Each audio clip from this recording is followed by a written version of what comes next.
ভাই আসসালামু আলাইকুম। ওয়ালাইকুম আসসালাম ভাই। ভালো আছেন? জি আলহামদুলিল্লাহ ভালো আছি। আপনি কেমন আছেন? হ্যাঁ ভালো আছি। কি জাতের হাঁস এগুলো আপনার? এটা ক্যাম্বেল। এই ক্যাম্বেল হাঁস আপনার বয়স কতদিন হচ্ছে হাঁসগুলোর?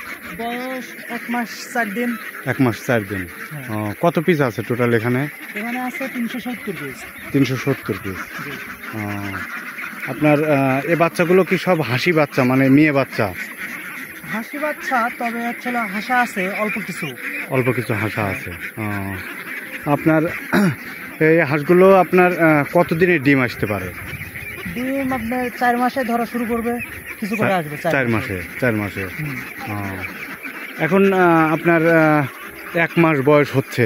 আপনারা এই যে মাঠে বিলে এই হাঁস পালন করেন, আসলে মূলত এখানে হাঁস পালন করলে কি ধরনের লাভ হয়, যার জন্য আপনার এই মাঠে হাঁস পালন করলে পরে আপনার বাড়ির যে খাবার সেটা লাগছে না। মাঠে যে খাবারটা পাচ্ছে তাতে তার ভরপুর হয়ে যাচ্ছে। কিনে কোনো খাদ্য খাওয়ানো লাগছে না, বাড়ির থেকেও কোনো খাওয়ার লাগে না, যার জন্য আসলে মূলত এই মাঠে হাঁস পালন।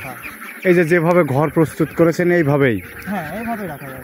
400 হাঁসের জন্য আপনি কতটুক ঘর, কয় হাত? আপনার 9 হাত আছে আর 12 হাত আছে। মানে ছোট বাচ্চার জন্য। যখন বড় হবে ও বেশি জায়গা লাগবে না, এরকম জায়গা একটু বড় করে দেওয়া হয়েছে।